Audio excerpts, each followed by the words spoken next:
del tema de fertirrigación en el cultivo de palta, que básicamente es un cultivo en crecimiento en el país, en el Perú, y crecimiento cada vez pues, exponencial, donde más gente se está, digamos, animando por la plantación de este frutal. La presentación escoge un poco la experiencia que hay en el Perú, un poco los requerimientos del cultivo, las especificaciones en lo que es demanda de nutrientes, la curva de asimilación y, bueno, los equipos que se usan tradicionalmente para la aplicación de acuerdo a cada circunstancia y cada zona, ¿no? La presentación va a durar aproximadamente 1 hora y, bueno, después pasaremos a las preguntas que hubiera.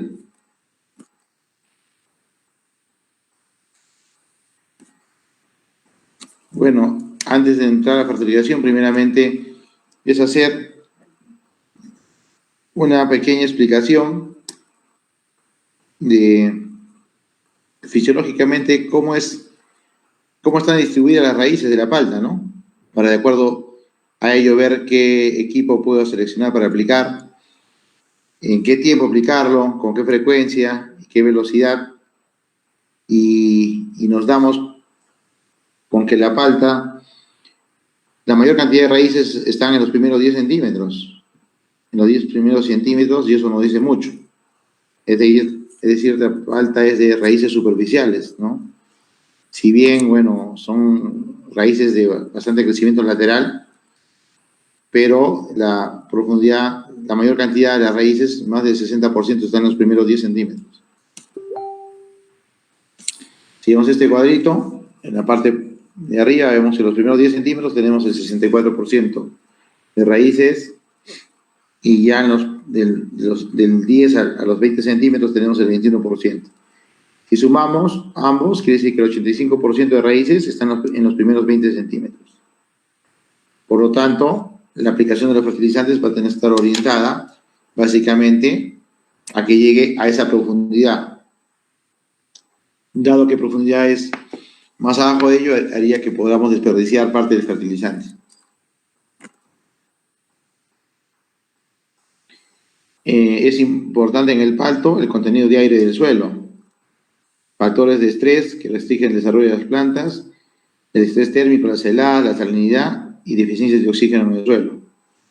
Todos estos factores de falta de oxígeno inhiben la fotosíntesis y el transporte de carbohidratos, por lo cual el terreno debe estar bien preparado para que haya buena aireación, ¿no? Y, bueno, repitiendo los 10 o 20 centímetros que hemos mencionado.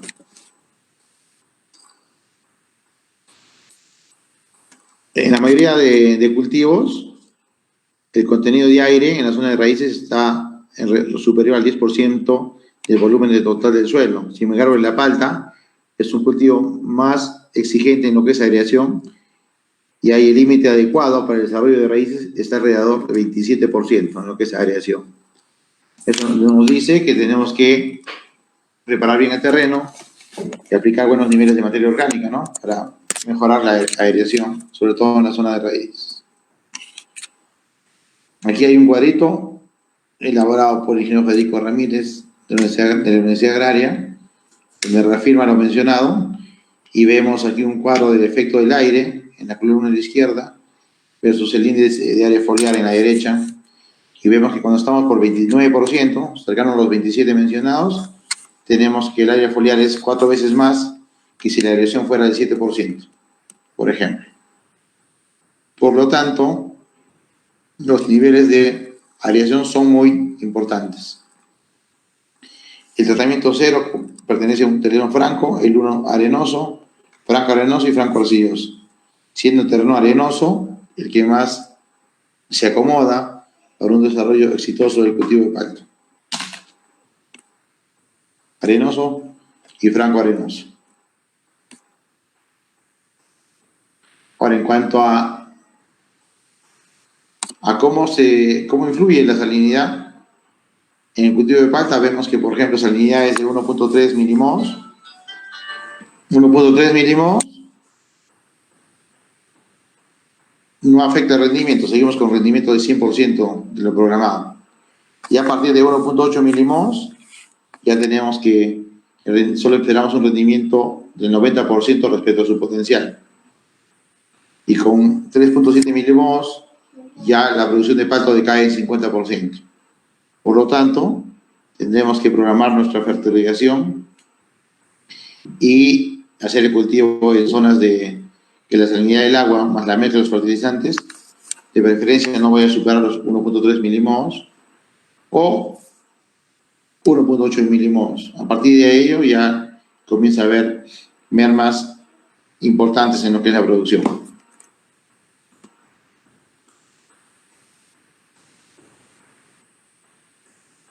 Igual, en ese cuadro vemos el porcentaje de sodio intercambiable en el rango de 2 a 10 ya es extremadamente sensible. Hay otros cultivos que con 10, ¿no? 12% de sodio intercambiable caminan bien. Sin embargo, en el palto, la tolerancia es no más de 10, no es más de 10% de sodio intercambiable.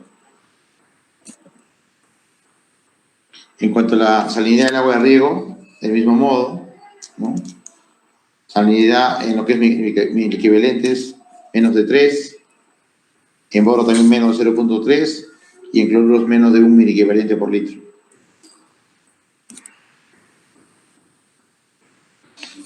Asimismo, también es importante la selección del patrón antillano, ¿no? Es más resistente que el patrón sutano. Por lo tanto, para siembras a menos de 1000 metros sobre el nivel del mar se recomienda antillano y a partir de 1000 metros sutano. Aquí tenemos algunas fotos de la toxicidad que genera, por ejemplo, el cloro en el palto.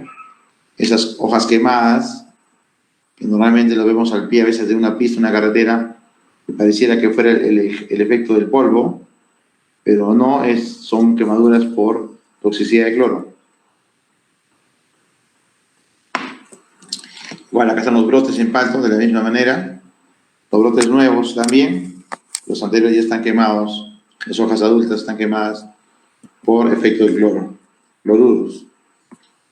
Hago mención porque desde acá ya nos va diciendo estas fotos que preferentemente no hay que usar cloruro en lo que es el palto o hacerlo en pequeñas cantidades, bien diluido, etc.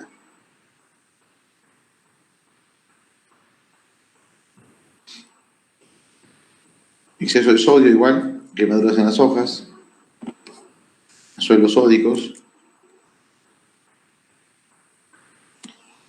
Y bueno, aquí vemos una combinación de suelos salinos, alcalinos, salino-alcalino y calcáreo. Y bueno, cuando encontramos salinidades mayores a 4 milimols y porcentajes de sodio intercambiable mayores a 15, necesitamos una enmienda, ¿no? Una enmienda para disminuir el pH y lavar sales de la zona radicular.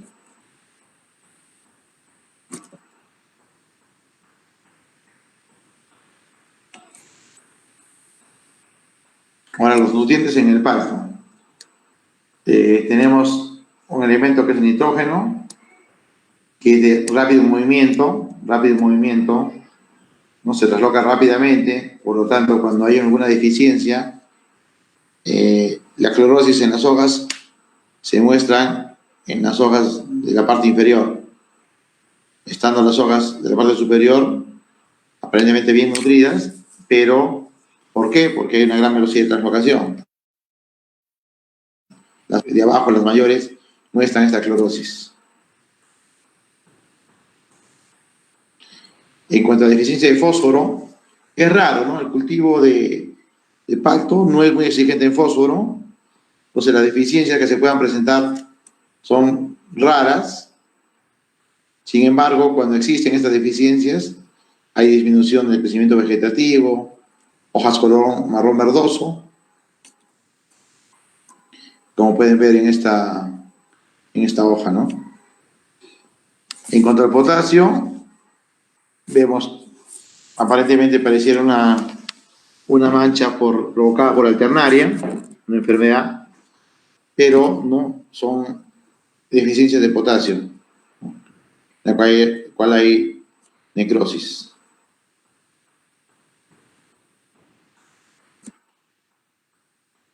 Después también tenemos en el fruto, se pueden ver las deficiencias que hay de potasio, ¿no? Esas manchitas negras que uno comió una palta y ha encontrado esto en una palta, vienen a ser deficiencias de potasio, ¿no? No es ninguna enfermedad.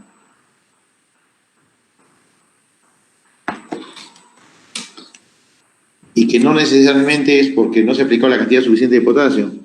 Muchas veces estos desórdenes fisiológicos corresponden a un bloqueo del potasio, dado que de repente ha habido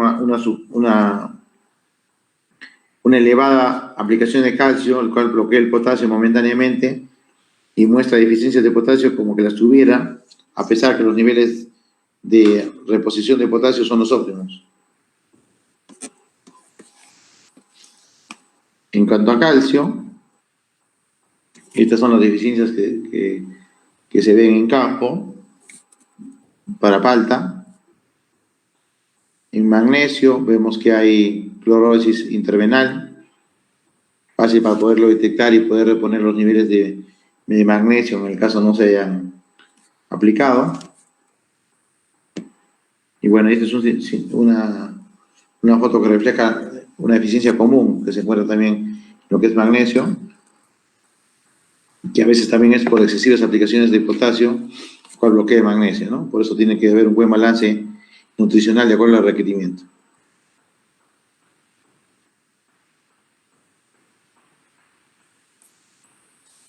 Después tenemos otro elemento importante que es el azufre, que ayuda también a la translocalización y a la asimilación del nitrógeno, ¿no? Esto es importante, van de la mano. Hay una simbiosis, ¿no? Nitrógeno y azufre. Mientras la deficiencia de nitrógeno se ve en las hojas adultas, viejas, la azufre se ve en las hojas nuevas. La misma clorosis, sino es la ubicación de la clorosis la que hace la diferencia, ¿no? Como repito, en nitrógeno se ve la clorosis en las hojas viejas y en el caso de azufre en las hojas nuevas, dado que es un elemento que tiene menos movilidad que el nitrógeno. Asimismo, también, hablando de microelementos, se presentan deficiencias de zinc. Ahí tienen una foto de espaldas chiquitas, redondas, que básicamente es por una deficiencia de zinc. Después también tenemos deficiencias de manganeso, como se ven en la foto. Deficiencias de hierro también, quemaduras, y en este caso también clorosis intervenal, pero más pronunciadas. Están las deficiencias de clorosis férrica debido a la falta de hierro. Y asimismo, muchas veces los niveles de zinc y hierro son óptimos, pero son poco asimilados, digamos, en épocas o en zonas donde hay baja temperatura. No, la baja temperatura no permite una buena asimilación de hierro y zinc en palta. En cuanto al boro, tenemos estas fotos que denotan la deficiencia de boro.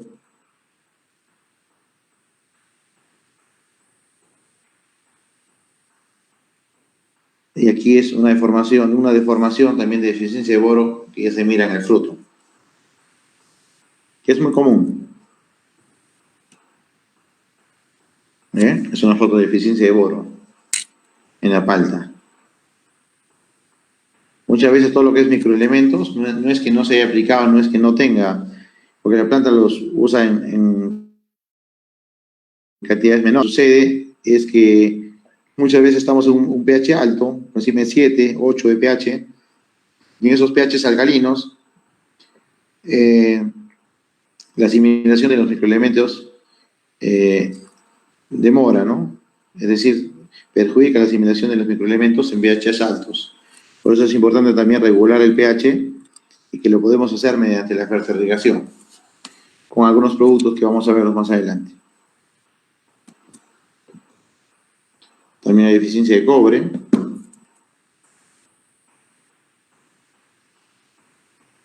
Bueno, después tenemos análisis foliar en palto. Es decir, cuando nosotros tenemos estas dudas, podemos hacer análisis foliares Aquí está la metodología para tomar muestras de hojas de palto, hojas maduras completas de 5 a 7 meses. Debemos sacar el peciolo y el limbo y poder llevar al laboratorio para hacer el análisis respectivo. Acá es importante también ver las variedades. Vamos a analizar en este cuadro las primeras dos filas entre palta Hass y palta fuerte. Vemos que la palta Hass es más exigente en fertilización. ¿Cómo así, no? Por ejemplo, en lo que es nitrógeno, en palta fuerte 1.3%. Sin embargo, en palta Hass requerimos al mínimo 1.4%. Ya para llegar a exceso, ya requerimos 2.7 en palta Hass y 2.50 en palta fuerte. Entonces, la palta Hass requiere mayores niveles de fertilización que una palta fuerte.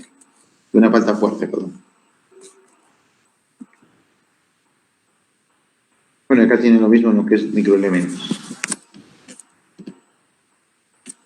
Ahora, en base a lo explicado, donde tenemos, recordando un poco la palta, es que la principal absorción de nutrientes está en los primeros 20 centímetros, que es donde hay la mayor cantidad de raíces, y requerimos buena aireación del suelo. Entonces, de ahí viene la reposición de los nutrientes de palta y cómo hacemos para llegar a esa profundidad de raíces para tener un mayor aprovechamiento de los nutrientes. Entonces, tenemos que hay que programar la fertilización, y la fertilización se programa en base a determinar la demanda del cultivo, conocer la fisiología, cuánto aporta el suelo, qué calidad de agua tenemos y qué nutrientes aporta el agua, conocer la eficiencia del nutriente en fertilización. Vamos a ver que en fertilización los nutrientes son más eficientes que una aplicación manual. Tenemos que conocer también la compatibilidad de mezclas de los fertilizantes para ver qué fertilizantes son más compatibles que otros. Después también los costos de los fertilizantes, ¿no? ¿Cuánto cuesta cada fertilizante para ver cuál selecciono, ¿no? Puede ser que un fertilizante sea técnicamente el mejor, pero de repente a veces su precio es prohibitivo, y analizar qué otras opciones tenemos. También es importante saber cómo preparamos la solución madre. En el punto 9, importantísimo, lo que es la tasa de inyección, es decir, con qué velocidad inyecto. Si la palta queremos que la fertilización llegue a los primeros 20 centímetros, entonces tenemos que hacer una inyección, ¿no?, lenta de fertilizantes, ¿no? Y obviamente que tenga que ir de la mano con el volumen de agua del palto, ¿no? Yo puedo hacer una buena inyección de fertilizantes, pero si después de aplicar el fertilizante riego con exceso, lámina de riego, esos fertilizantes son lavados a las capas más inferiores del perfil del suelo. Asimismo, hay que tener cuidado con las sales. El punto número 10, cómo están concentradas las sales en el agua de riego, es decir, cuántos ppm. No significa que yo aplico la cantidad de fertilizantes que deseo, sino que hay que calcular para no exceder en salinidad en la solución del suelo.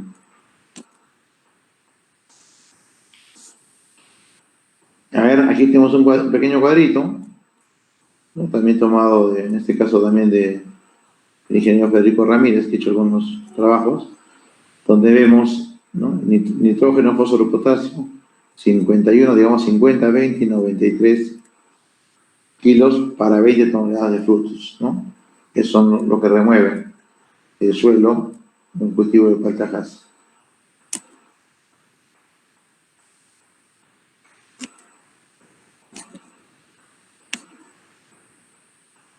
Y bueno, como se va a quedar la presentación, le vamos a dejar para que la puedan compartir. Aquí ya en su casa pueden ver quizás ya detalle,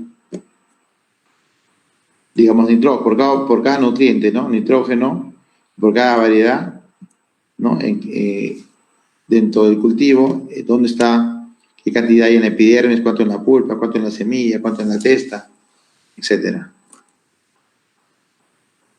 Es importante también monitorear nuestro riego y fertilización en este caso a través de tensiómetros, que me va a indicar a qué profundidad está llegando el agua. Entonces, con eso sabemos cómo va la aplicación de mis fertilizantes.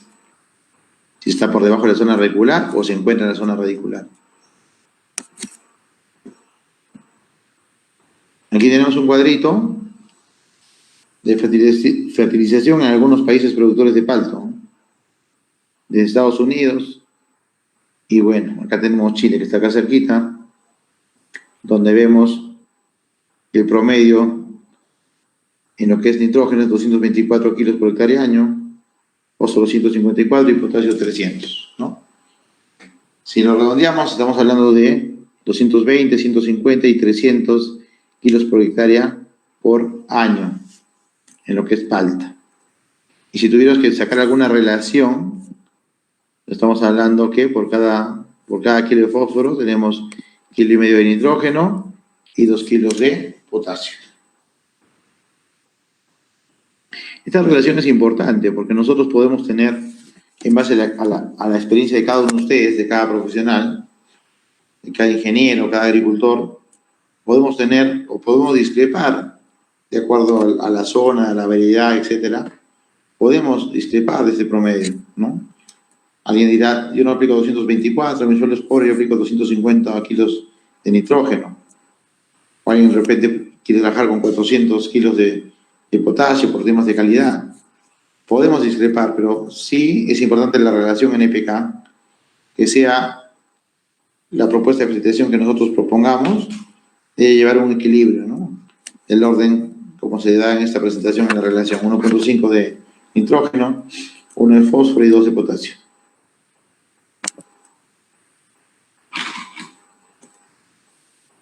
Bueno, ese es un ejemplo básicamente del cuadro anterior.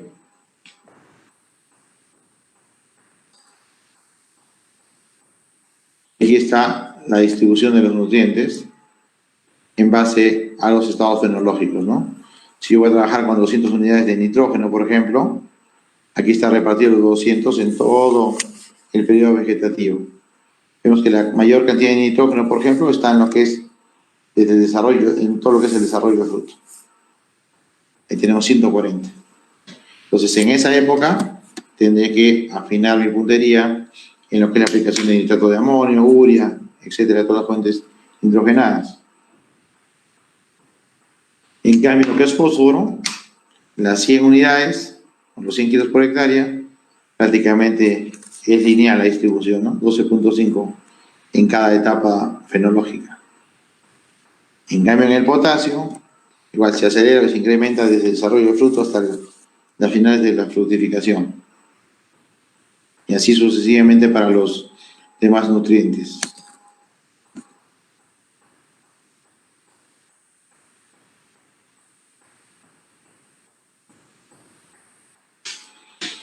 Bueno, y en base a esto, nosotros tenemos que aplicar, ¿no? Aplicar los fertilizantes que nosotros hemos seleccionado de acuerdo al nivel de aplicación, y estos fertilizantes deben ser aplicados con la lámina de riego de forma diaria o interdiaria, y esta metodología de aplicar el fertilizante vía la lámina de riego diaria o interdiaria se le conoce como fertirrigación. ¿Qué ventajas tiene? Que ahorramos fertilizante, hay una mejor asimilación y distribución, y adecuamos los fertilizantes según las necesidades del momento. Es decir, si yo hago un muestreo y en determinada época del periodo fenológico tengo una deficiencia, digamos, de magnesio, entonces puedo, en base a 2 o 3 aplicaciones, incrementar mis niveles de magnesio y puedo corregir esta deficiencia de forma inmediata, a la vena. Esa es la ventaja de la fertilización.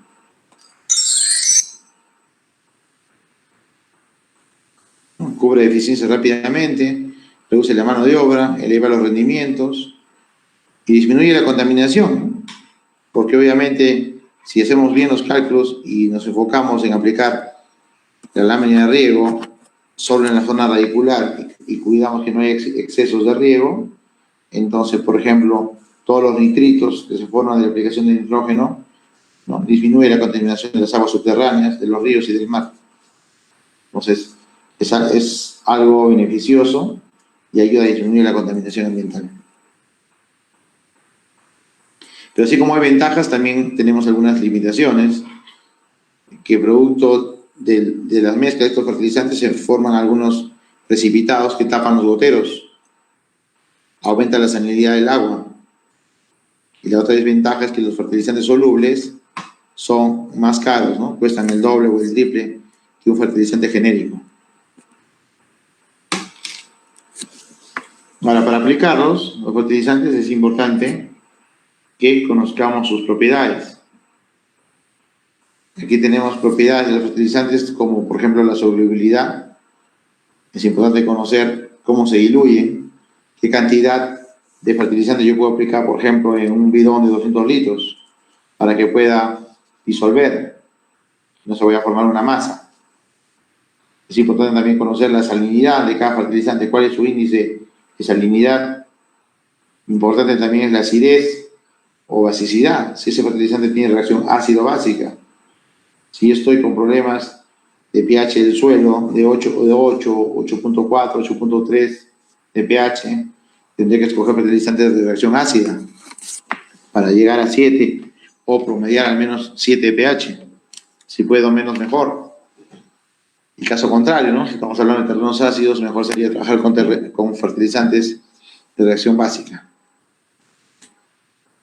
Y también lo más importante de todo ello es la compatibilidad, ¿no? De fertilizantes, como lo vamos a ver en las siguientes láminas. Ahí está la solubilidad. Si cogemos, por ejemplo, la temperatura del agua promedio 20 grados centígrados, por ejemplo, en la costa, tenemos que la urea, por ejemplo, yo puedo disolver 1050 gramos en un litro de agua. Prácticamente es 1 a 1. 1 litro de agua, 1 kilo de urea, ¿no? Máximo a esta temperatura. Pero si estoy haciendo la misma fertilización en la sierra, cuando estoy pues en 0 grados, obviamente la disolución es menor. Ya no son 1050 gramos, son 670 como máximo. En el caso de la urea y el nitrato de amonio, que son bien solubles, pero hay fertilizantes que son menos solubles, como por ejemplo las fuentes de fósforo. Para el ejemplo de la presentación tenemos acá el fosfato monomónico. Este fosfato monomónico tenemos que su solubilidad es 365, es decir, solo puedo en 1 litro de agua 365 gramos como máximo. Como máximo. Hay otros fertilizantes menos solubles, como por ejemplo el fosfato monopotásico, 226, es decir, prácticamente la cuarta parte del agua para poder disolver, ¿no? En 1 litro, 226 gramos como máximo. Hay otros menos solubles, por ejemplo, como el sulfato de potasio, 111 gramos. Es decir, prácticamente 10 a 1 la disolución. Y bueno, después tenemos como fuente de potasio más soluble un nitrato de potasio, 316. Es decir, por lo tanto, si en algún momento yo quiero hacer una corrección de deficiencia de potasio y tengo que aplicar mayores concentraciones, elegiré un nitrato de potasio porque puedo aplicar más en la solución que yo preparo en el cabezal de riego, por ejemplo, ¿no? Y así sucesivamente por lo que es magnesio y calcio. Nitrato de magnesio igual, ¿no? El doble soluble que el sulfato de magnesio. Sí, conclusión de este cuadro, los sulfatos también son los menos solubles. Y aquí una expresión gráfica de lo comentado. Por el fosfato triple, yo tenía que para disolver ese pomo, necesito un bidón de 200 litros, mientras que para un nitrato de calcio necesito un balde de 20 litros. 10 veces más soluble que el otro. Bueno, y pasamos al otro componente importante que es la salinidad. La salinidad, ¿no? El nitrato de amonio es el más salino, con 104.7, más salino que la urea es 75. En un terreno salino me convendrá fertilizar con urea. O puedo elegir nitrato de amonio, pero tengo que ser cuidadoso con las cantidades que voy disolviendo, voy aplicando versus la lámina de riego, para no salinizar el bulbo. En cuanto a potasio, tenemos nitrato de potasio y sulfato de potasio, de igual manera, ¿no? El índice de salinidad de ellos. Y en cuanto a fósforo, vemos aquí con agrado que son poco salinos, es decir, no constituyen un problema en cuanto a salinidad su aplicación. Fosfato monoamónico y monopotásico, su salinidad es 5, 6, 7 veces menor que digamos que un fertilizante nitrogenado y potásico. Por lo tanto, las cantidades en su aplicación no van a ser problemas desde el punto de vista de salinidad.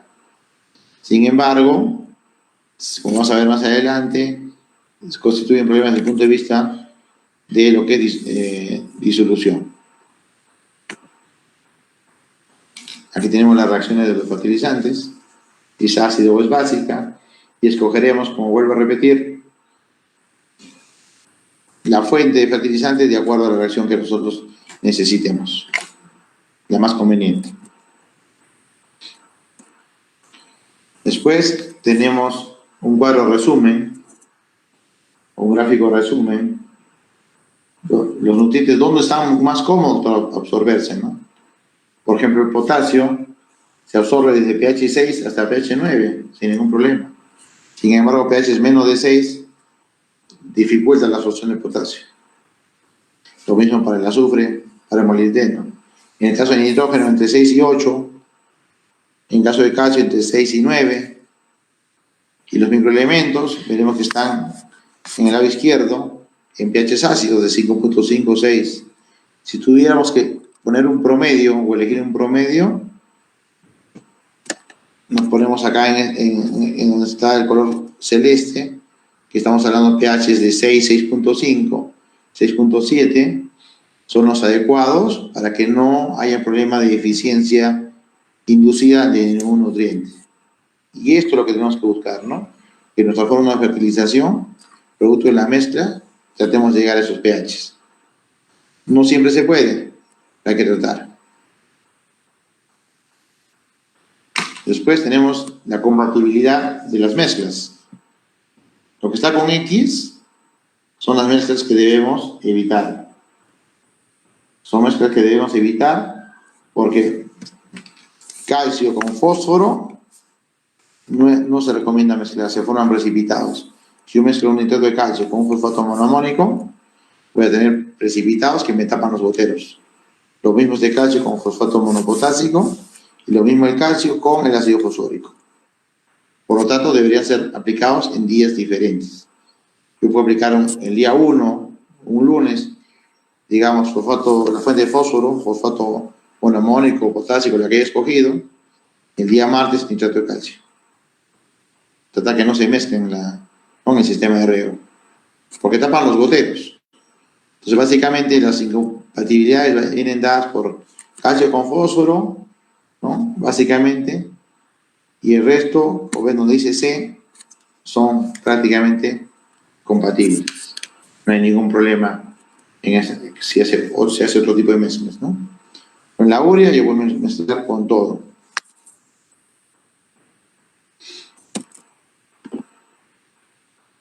Ese es un esquema justamente de las incompatibilidades fósforo-calcio. Después, para aplicar el fertilizante, va a depender de qué tan grande sea el fondo, sea el predio, ¿no? A la izquierda vemos un fondo de 5 hectáreas, donde un bidón de aceituna de 200 litros es suficiente para aplicar el fertilizante, porque ahí van a entrar 10 kilos de fertilizante, 20 kilos diluidos en estos 200 litros. A la derecha tenemos un tanque de 2.500 litros, donde probablemente ahí puedan entrar 1.000 kilos de fertilizante. Entonces, obviamente, el tamaño va de acuerdo al tamaño del fondo, de la turnación de riego, ¿no? Cuántas válvulas voy a abrir y a cuántas válvulas va a llegar el fertilizante seleccionado. Una vez que se mezclan los fertilizantes, sobre todo en fondos grandes, si voy a dejar la mezcla un tiempo, ahí va a precipitar. Entonces, nos ayudamos con una bombita para poder mover la mezcla de agua y fertilizantes, para que no se siente, ¿no? Poder mover y poder aplicar.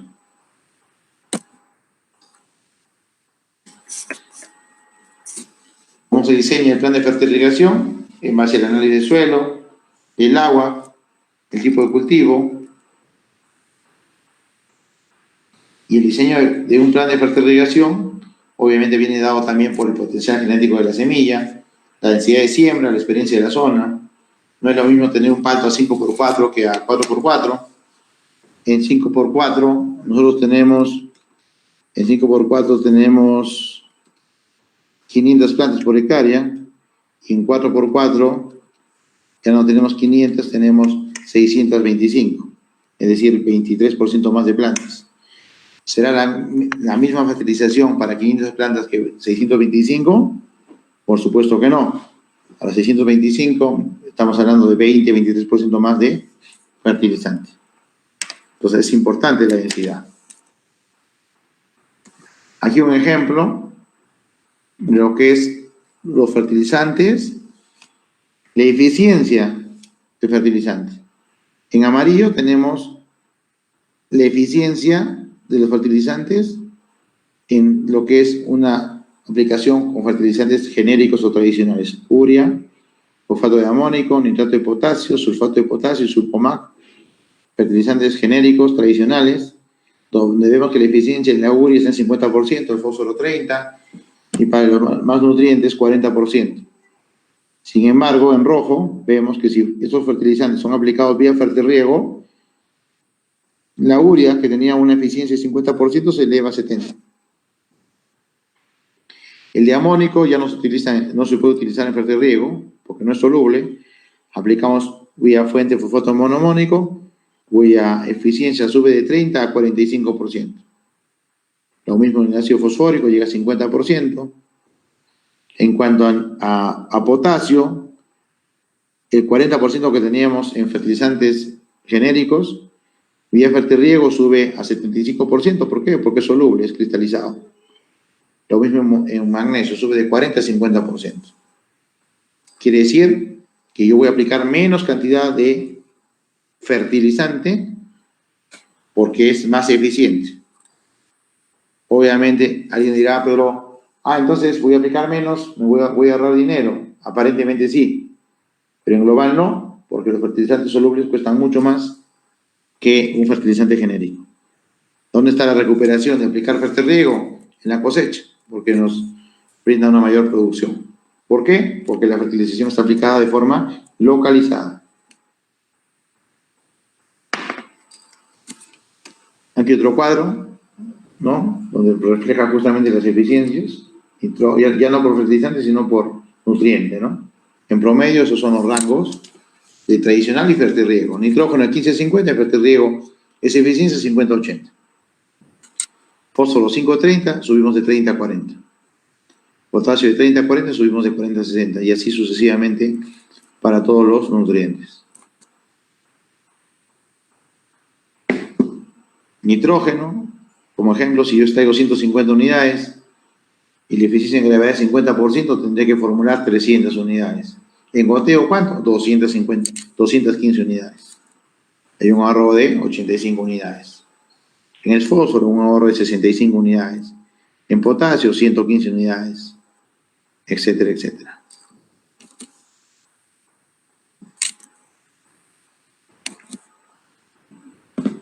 Ahora, esta, de acuerdo a ya todo lo que hemos conversado y presentado, ¿no? Profundidad de raíces, la aireación del suelo, la selección de los nutrientes en base a la solubilidad, las mezclas, los rendimientos esperados, la densidad de siembra, el aporte del suelo, del agua, el clima, la variedad y todo lo conversado, se suma un factor más importante que ellos, que es en fertilización, es importante la uniformidad de riego. Muchas personas piensan que porque tienen goteo ya encontraron la solución a sus problemas. Muchas veces se convierte más bien en el inicio de sus problemas. En esta foto vemos un sistema de riego con baja uniformidad, donde, digamos, de gotero a gotero, ustedes ven que muchas veces no traslapa, ¿no? Moja más al lado izquierdo, más al lado derecho, o un surco moja más, el otro moja menos, etc. Entonces, aquí la fertilización y el riego no va a tener digamos, un peso importante en el aumento de la producción. Sin embargo, si tenemos un sistema de riego bien diseñado, con alta ingeniería, ¿no? Donde vemos que distribuimos bien, ¿no?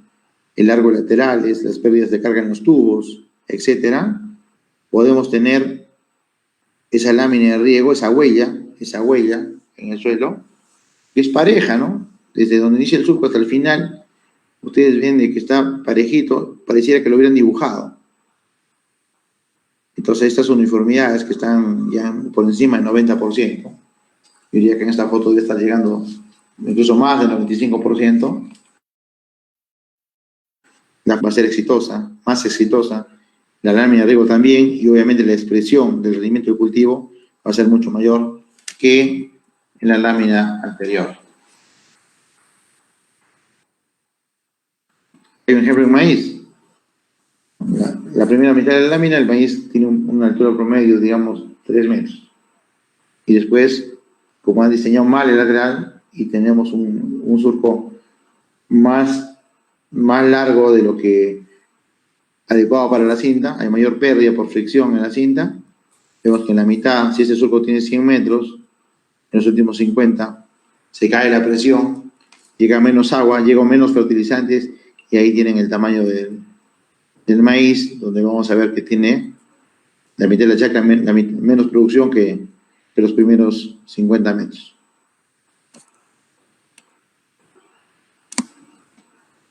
Ahora, también es importante conocer, ¿no?, qué equipos existen para fertilizar, qué equipos hay en el mercado. Tenemos desde los más básicos, para predios de 2, 3 hectáreas pequeños, o para los que estamos recién iniciándonos en fertirriego, algo barato, que es el tanque de fertilización, este de color naranja, ¿no?, que obviamente yo estrangulo, succiona el fertilizante y entra a la tubería de riego. Ahí tenemos, pero si bien es barato este método de aplicar fertilizante, no es el mejor, porque acá tenemos que, si el fertirriego dura media hora, en los primeros minutos tenemos que prácticamente se absorber todo el fertilizante, y en el resto del tiempo va bajando la succión del fertilizante, por lo tanto no tiene, en los 30 minutos, prácticamente en los primeros 5 minutos o 10 minutos, succiona todo el fertilizante y ya queda poco para el final.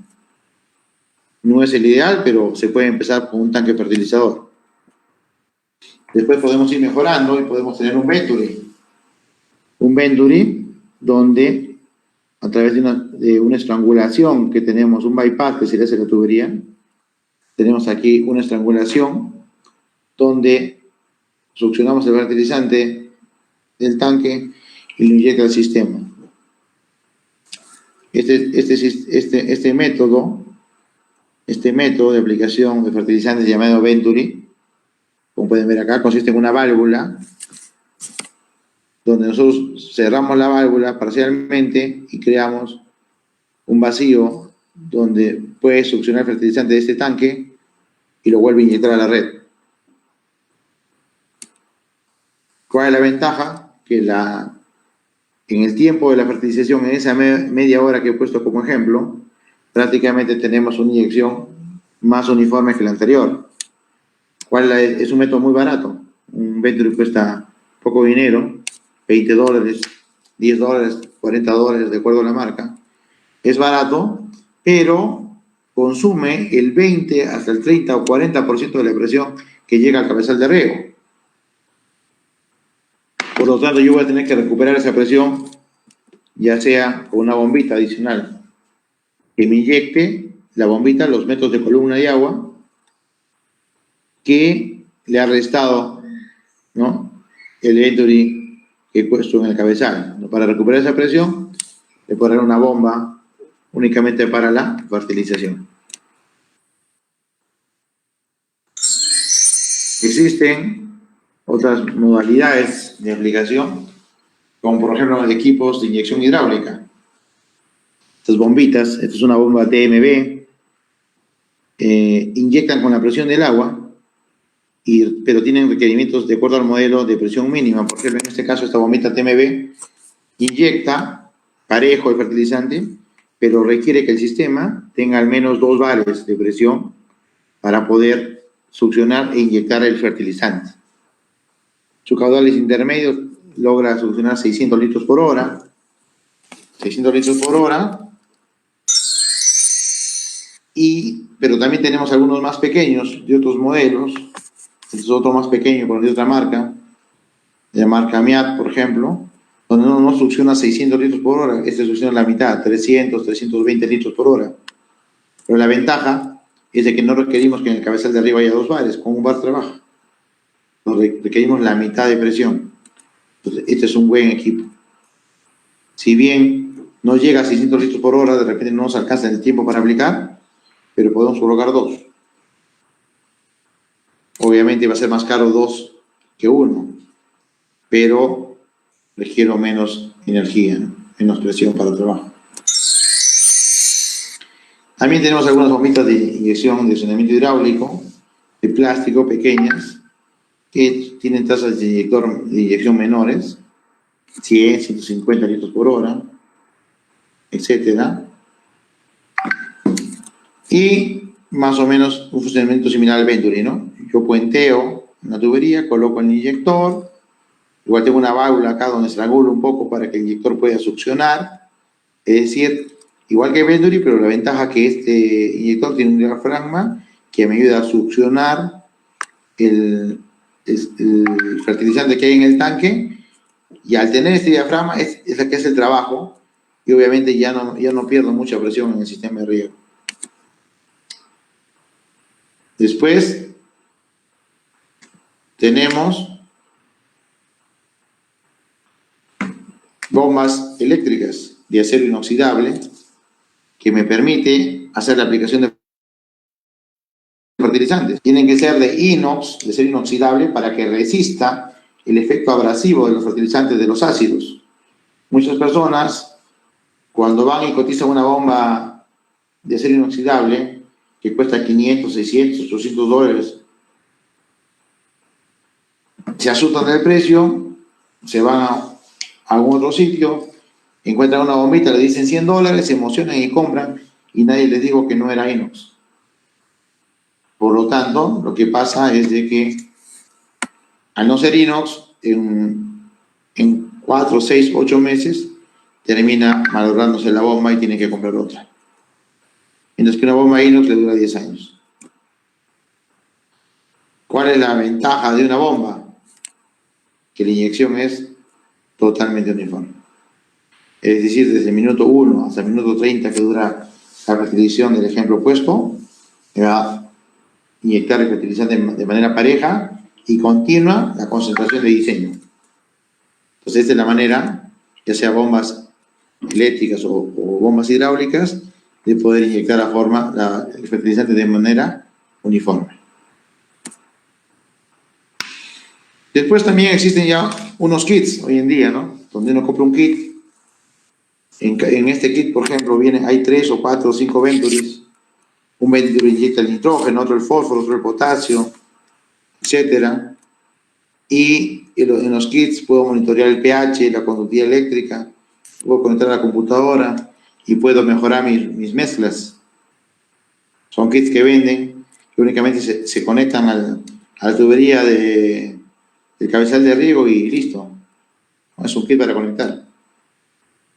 Tiene un costo elevado, pero obviamente ya no tengo que estar poniendo varios equipos, únicamente en uno solo tengo todo.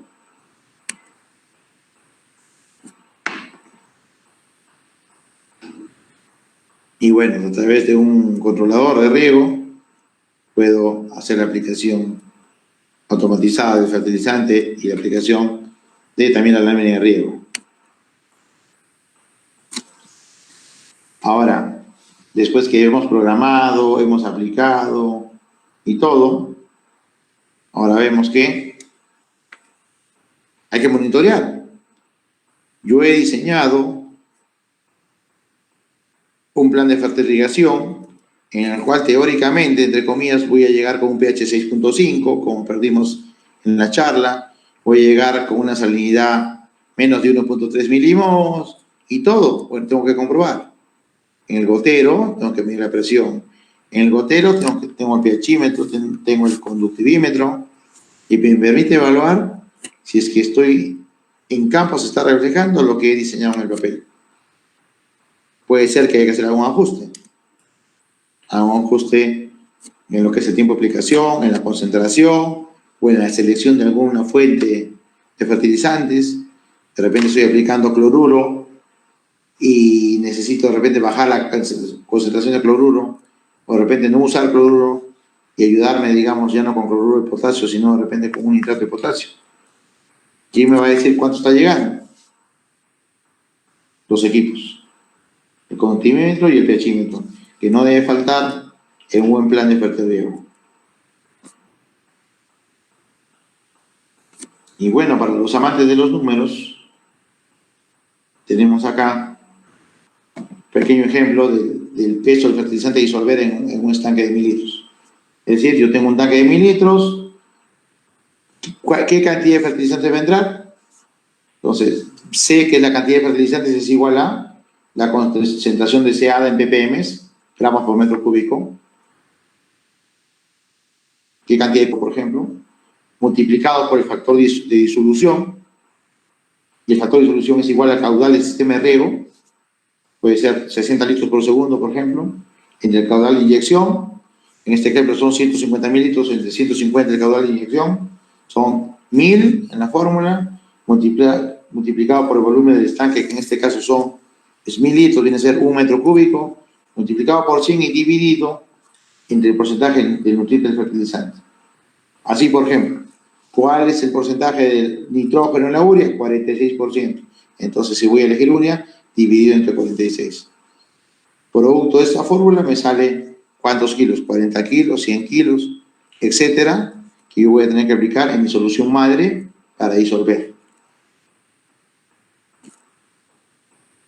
¿No? Entonces acá tenemos el ejemplo, 20 milimols, 1000 litros, 1 en tasa de disolución, entre 50, que es el nutriente en este caso, me da 40.000.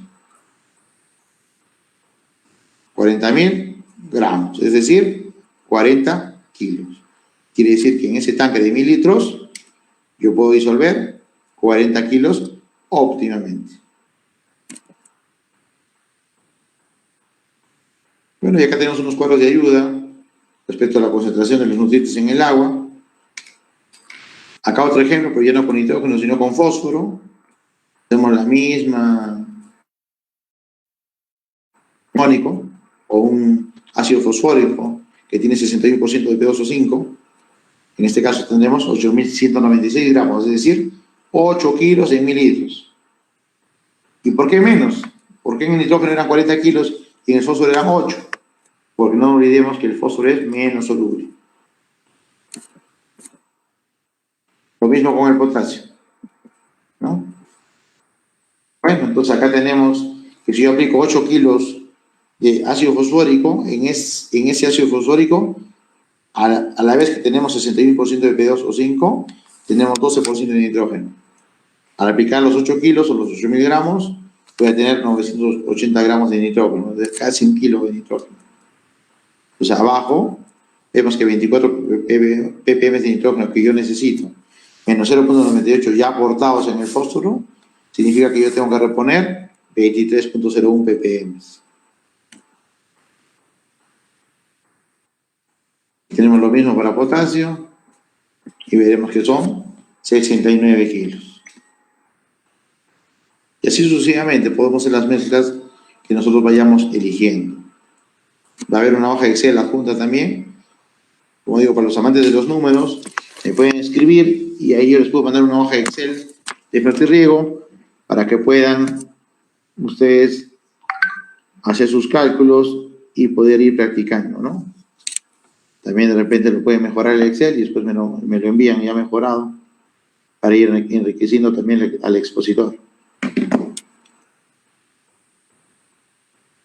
Es importante también el mantenimiento. Es decir, por más que he seleccionado bien mis fuentes fertilizantes, por más que he calculado bien mis concentraciones, ¿no? Ahí en algún error, o en fin, podrían acumularse precipitados de calcio, como en este caso, o las manchas verdes que vienen a ser temas de algas. Entonces, no había buen tratamiento de algas en el reservorio, las cintas están llenas de precipitados de calcio, de sales, y al lavarlas y aplicarles algunos ácidos como ácido fosfórico y otros para poder lavar los goteros y evitar el taponamiento. Y estamos despichando y vamos botando toda la concentración que puede tapar los goteros.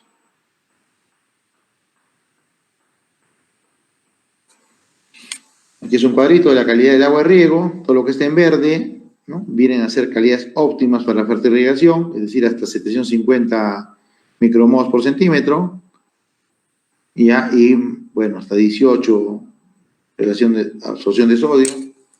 Estamos en la línea verde, en amarilla las demás, y en rosado son pues las aguas no aptas para el riego, donde ya tenemos más de 6.000 micromols y a porcentaje de sodio de más del 30%, con lo cual se hace difícil cultivar.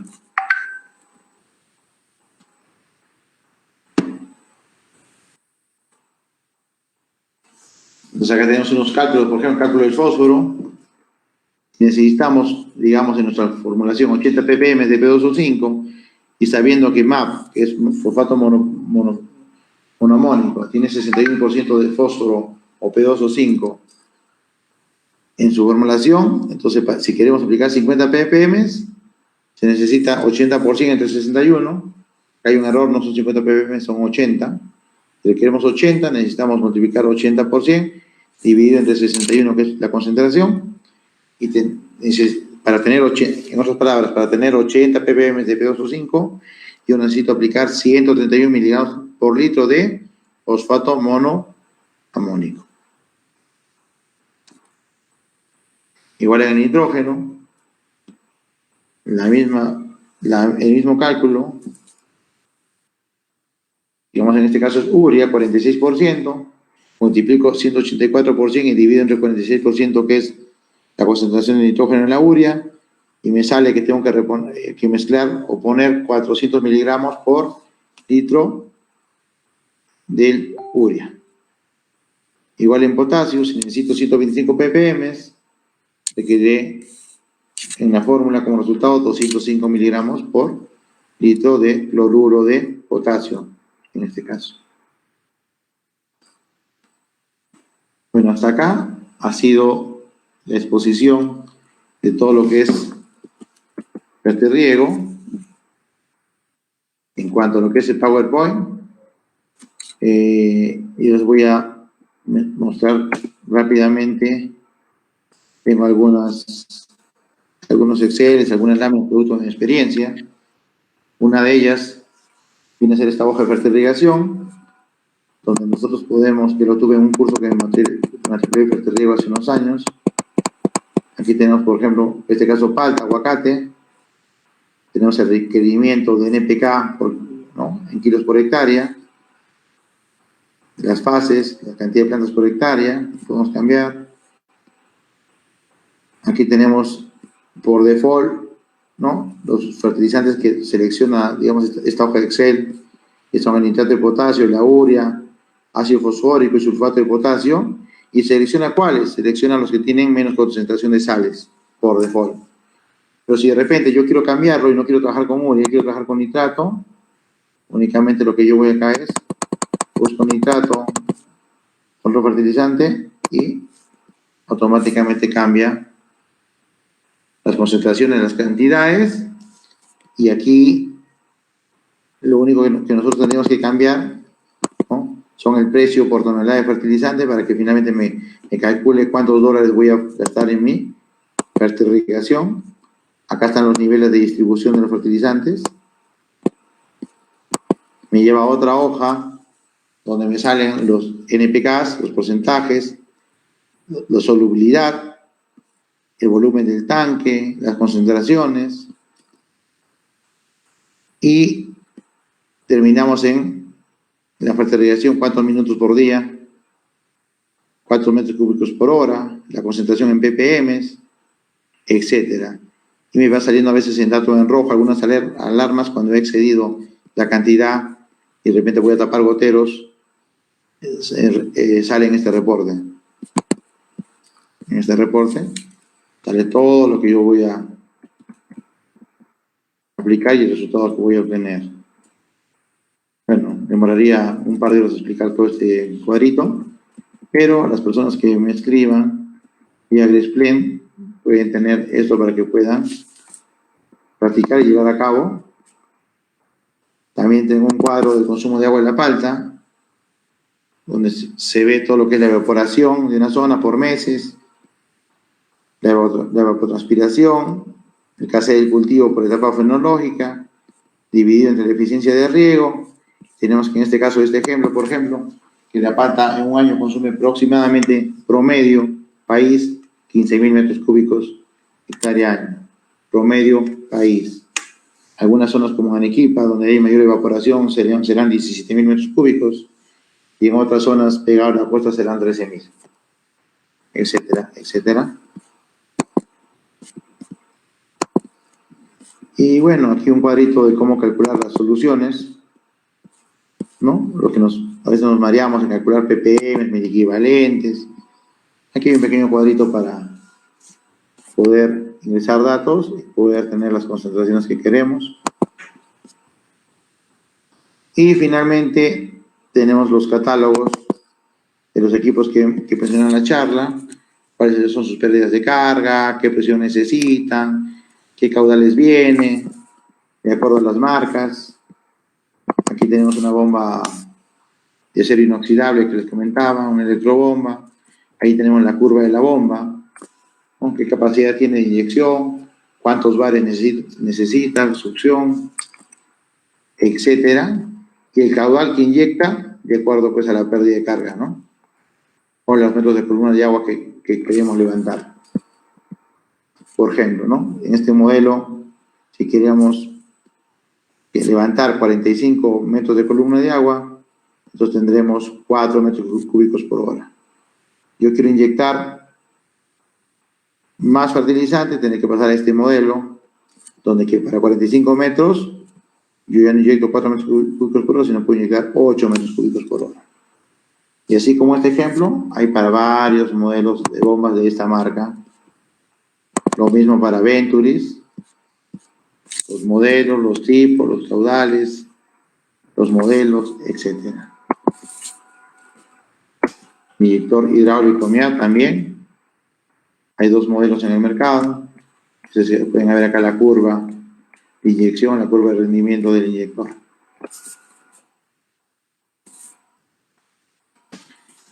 Y